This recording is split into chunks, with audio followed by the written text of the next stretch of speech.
Assalamualaikum warahmatullahi wabarakatuh. Waalaikumsalam warahmatullahi wabarakatuh. Salam sejahtera buat teman-teman semuanya, Bu Ainul dan Bu Adita. Pada pagi hari ini kita akan mengadakan latihan kucing. Sebelum melakukan kucing, ada beberapa hal yang perlu saya sampaikan. Sebelumnya saya perkenalkan diri. Nama saya Agus Riyadi, akan bertindak sebagai observer atau pengamat. Bu Ainul akan bertindak sebagai coach dan Bu Adita sebagai kucing. Nah, sebelum acara kegiatan kucing ini kita mulai, ada beberapa pertanyaan yang akan kita mulai. Ya. Ada beberapa pertanyaan yang ingin saya sampaikan kepada Bu Ainul berkenaan dengan kompetensi seorang coach pada pertemuan kali ini. Nanti ada beberapa rubrik yang ingin saya kembangkan. Yang pertama adalah yang akan saya amati adalah alur tirta kegiatan kucing hari ini, yaitu tujuan, identifikasi, rencana aksi, dan tanggung jawab.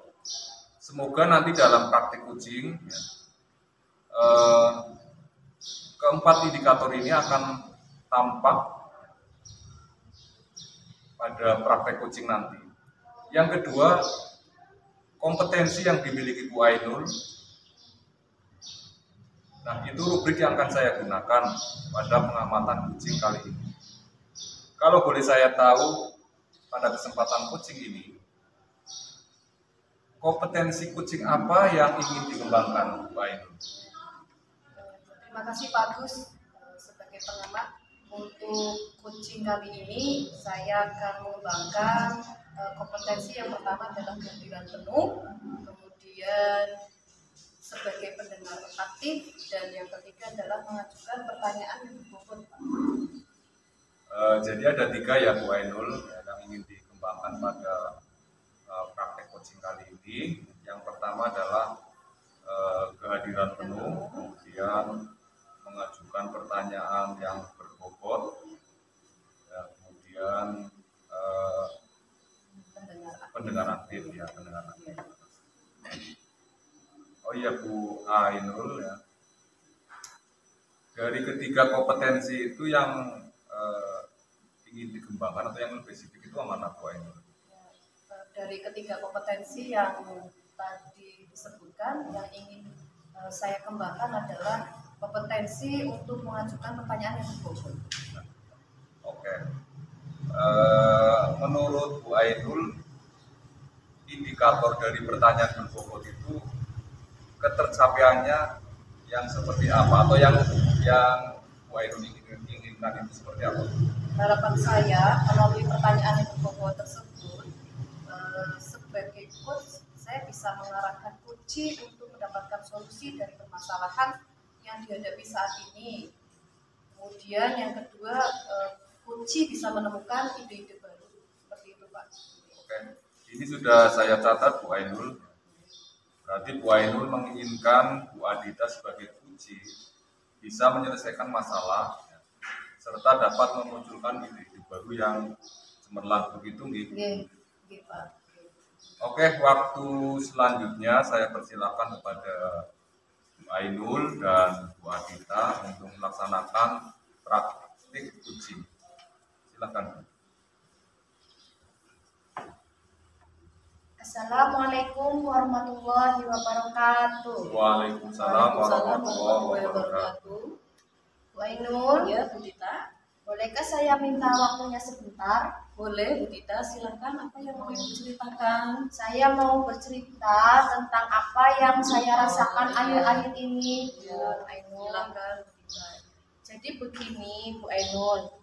Akhir-akhir ini saya merasa murid-murid saya di kelas yang saya ajar itu kurang antusias, Bu Ainul. Kurang antusias dalam menerima pembelajaran dari saya. Selain itu, jumlah murid saya yang mengerjakan tugas itu hanya kurang lebih 50% saja, Bu Ainul. itu bagaimana ya? Oh iya, Bu Dita. Terus dari obrolan kita hari ini, kira-kira apa yang ingin Bu Dita inginkan? Jadi yang saya harapkan ya Bu Ainul, saya itu menemukan solusi atas permasalahan saya tentang antusiasme murid-murid yang saya ajar. Jadi menurut Bu Dita, hal apa saja yang bisa membuat murid-murid ibu itu kurang antusias dalam mengikuti pembelajaran? Kira-kira apa saja? Kalau saya ingat kembali Bu Ainul, hal yang menyebabkan murid-murid saya kurang antusias itu yang pertama pembelajaran yang sepertinya sedikit membosankan bagi siswa yang kurang bisa membaca Al-Quran contohnya. Pembelajaran saya dinilai itu terlalu monoton Bu Ainul. Saya terlalu dominan untuk berbicara, ceramah, bercerita di depan murid-murid saya. Yang kedua, saya itu tidak memberikan kesempatan untuk murid saya untuk berpendapat Bu Ainul atau aktif berbicara pada pembelajaran saya itu. Oh begitu ya. Kalau begitu, menurut Bu Dita, apa yang bisa membuat murid-murid itu antusias dalam pembelajaran kira-kira? Mungkin ya menurut saya Bu Ainul, murid-murid itu menginginkan pembelajaran itu yang asik ya Bu Ainul, atau tidak monoton. Jadi pembelajaran saya itu tidak membosankan Bu Ainul. Ya betul, saya juga sangat sependapat sekali dengan Bu Dita. Terus menurut Ibu, hal apa saja yang membuat murid-murid itu asik dan tidak bosan dalam mengikuti pembelajaran Ibu? Seperti itu apa saja? Iya, menurut saya Bu Ainul, pembelajaran itu harus berpusat pada murid ya Bu Ainul. Murid itu diminta untuk aktif dalam pembelajaran, kemudian adanya ice breaking mungkin ya Bu Ainul, iya, ataupun games supaya pembelajaran itu jadi lebih menarik.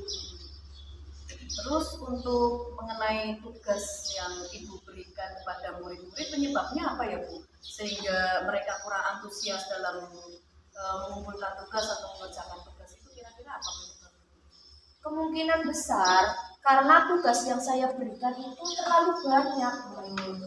Iya, banyak menulis, menghafal, terus berisi banyak pertanyaan tanpa saya memberikan sumbernya, sumber belajar yang beragam dan mengasihkan. Mungkin seperti itu. Kalau boleh tahu, sumber belajar apa sih yang Ibu berikan kepada murid? Saya biasanya itu menggunakan buku teks yang ada di perpustakaan Bu Ainul. Selain buku teks, ada lagi apa tidak Bu?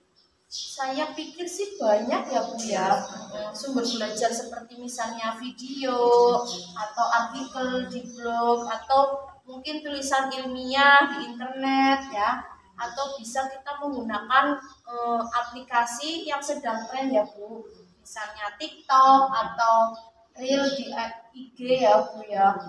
Seperti itu. Nah, betul sekali Bu. Saya juga yakin sekali bila Ibu menggunakan berbagai macam sumber belajar, itu siswa menjadi antusias Bu dalam belajar. Mereka tidak bosan.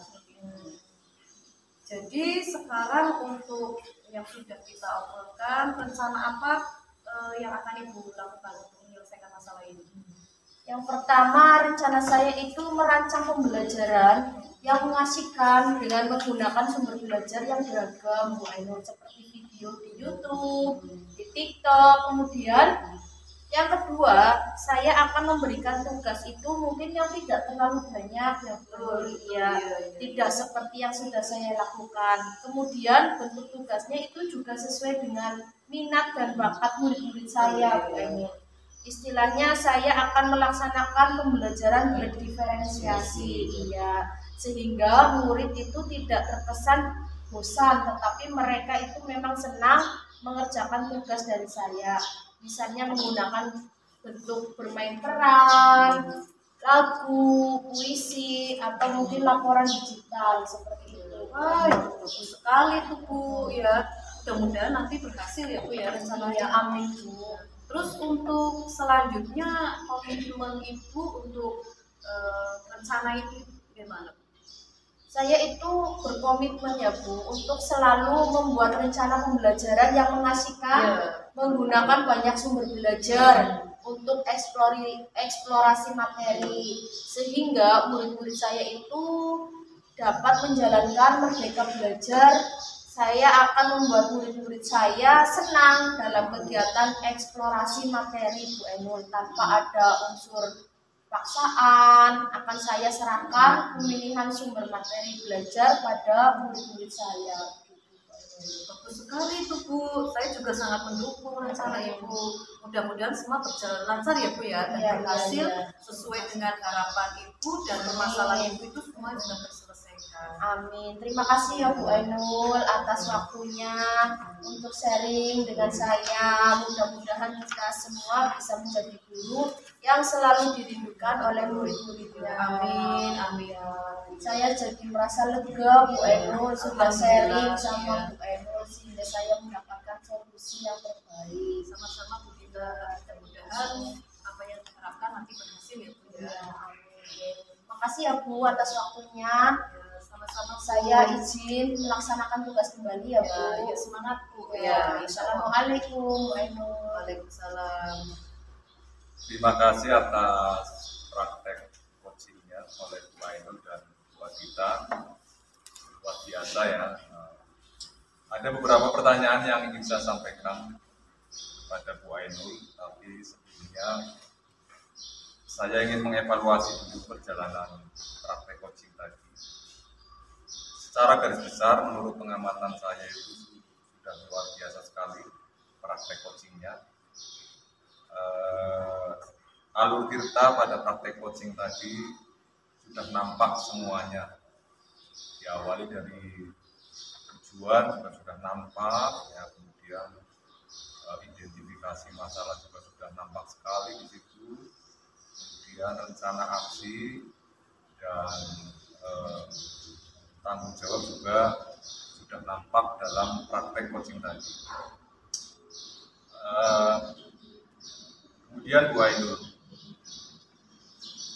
tadi di awal Bu Ainul ingin mengembangkan kompetensi tentang pertanyaan yang berbobot. Beberapa pertanyaan berbobot yang dapat memberikan solusi, yang dapat memancing solusi atau potensi Bu Adita dalam menyelesaikan masalah.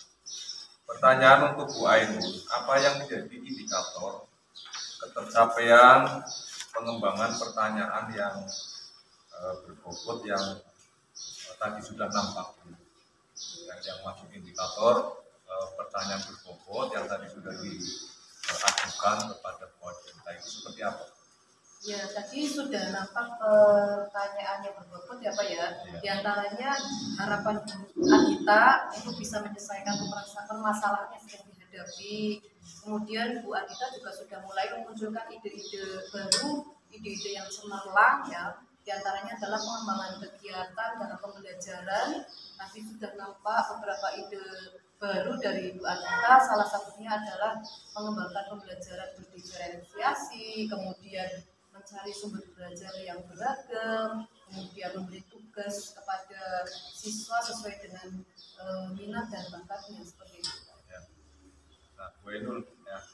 Bu Ainul sudah belajar dari coach dan tadi juga sudah belajar mengembangkan sebagai coach dalam kompetensi mengembangkan pertanyaan yang berbobot. Nah, untuk coaching yang akan datang, kira-kira Bu Ainul ini ingin mengembangkan kompetensi apa lagi berdasarkan pengalaman Bu Ainul pada coaching hari ini? Untuk kompetensi yang ingin saya kembangkan berikutnya yaitu kompetensi kehadiran penuh dan juga mendengar aktif, menjadi pendengar aktif seperti itu. Oke. Saya kira waktunya sudah cukup ya untuk latihan praktek coaching kali ini. Saya ucapkan selamat untuk Bu Ainul dan Bu Adita. Saya akhiri, wassalamualaikum warahmatullahi wabarakatuh. Waalaikumsalam warahmatullahi wabarakatuh.